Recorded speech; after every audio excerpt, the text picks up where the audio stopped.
గుండెకి మంచి రక్తాన్ని తీసుకెళ్లే రక్తనాళాలను కరోనరీ ఆర్టరీస్ అంటాం. ఈ కరోనరీ ఆర్టరీస్ ప్రతి మనిషికి కూడా 3 రక్తనాళాలు ఉంటాయి. ఒకటి ఏంటంటే ఇక్కడ కనుక మీరు చూస్తే ఇది రైట్ కరోనరీ ఆర్టరీ. ఈ లెఫ్ట్ మెయిన్ కరోనరీ ఆర్టరీ అనేది 2గా డివైడ్ అవుతుంది. ఒకటి లెఫ్ట్ యాంటీరియర్ డిసెండింగ్ ఆర్టరీ, ఇంకొకటి లెఫ్ట్ సర్కంప్లెక్స్ ఆర్టరీ.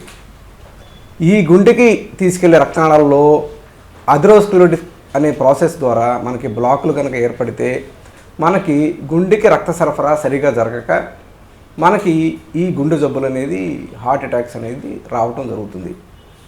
ఈ గుండెకి వెళ్ళే రక్తనాళాలలో ఒక వాళ్ళు కనుక బ్లాక్ అయితే మనం సింగిల్ వెసల్ డిసీజ్ అంటాము. అదేవిధంగా 2 ఆర్టరీస్ కనుక బ్లాక్ అయితే మనం 2 వెసల్ డిసీజ్ అంటాము. 3 ఆర్టరీస్ కనుక బ్లాక్ అయితే మనం ట్రిపుల్ వెసల్ డిసీజ్ అంటాం. కొన్నిసార్లు ఈ ట్రిపుల్ వెసల్ డిసీజ్తో పాటు మనకి లెఫ్ట్ మెయిన్ కరోనరీ ఆర్టరీ కూడా బ్లాక్ అవటం అనేది మనం తరచుగా చూస్తూ ఉంటాము. అప్పుడు మనం left main coronary artery plus triple vessel disease అని మనం డయాగ్నోజ్ చేయటం అనేది జరుగుతుంది. ఈ రక్తనాళాలలో బ్లాకులు ఏర్పడడానికి గల ప్రధాన కారణాలు కనుక గమనిస్తే ముఖ్యంగా మనం వీటిని 2 రకాలుగా చూడవచ్చు. ఒకటి మాడిఫైబుల్ రిస్క్ ఫ్యాక్టర్స్, ఇంకొకటి non modifiable risk factors. Non modifiable risk factors అంటే ఏంటంటే మనం అవి మార్పు చేసుకోలేనివి, అంటే ముఖ్యంగా జన్యుపరమైన అంశాల వల్ల ఈ గుండెకెళ్ళే రక్తనాళాల్లో బ్లాకులు ఏర్పడటం.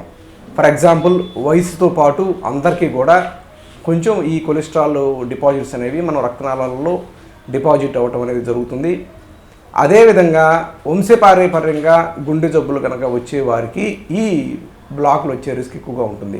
ఎస్పెషల్లీ మన పేరెంట్స్కి కనుక ఫాదర్కి <65 ఇయర్స్, మదర్కి <55 ఇయర్స్ కనుక హార్ట్ ప్రాబ్లమ్స్ కనుక వస్తే ఈవెన్ పిల్లలకు కానీ సిబ్లింగ్స్కి కానీ ఈ గుండె జబ్బులు వచ్చే రిస్క్ అనేది ఎక్కువగా ఉంటుంది.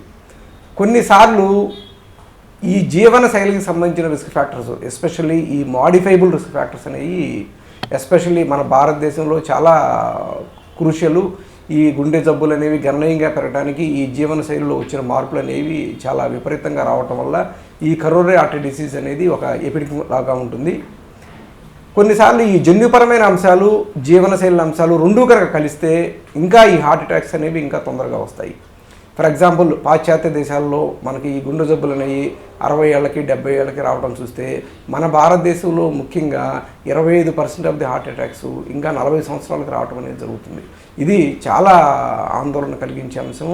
ఎస్పెషల్లీ ఈ జీవనశైలిని కలిగించే వ్యాధుల్లో ముఖ్యంగా మనం డయాబెటీస్ నియంత్రణలో ఉంచుకోకపోవటం, బ్లడ్ ప్రెషర్ని కంట్రోల్లో ఉంచుకోకపోవటం, శారీరక శ్రమ సరిగా చేయకపోవటం, అదేవిధంగా స్మోకింగు, స్ట్రెస్సు, ఊబకాయము, బ్యాడ్ కొలెస్ట్రాల్ లెవెల్స్ ఎక్కువగా ఉండటము, ఇవన్నీ కూడా ఈ జీవనశైలికి సంబంధించిన కారణాల్లో మనం ముఖ్యం అని చెప్పుకోవాల్సి వస్తుంది.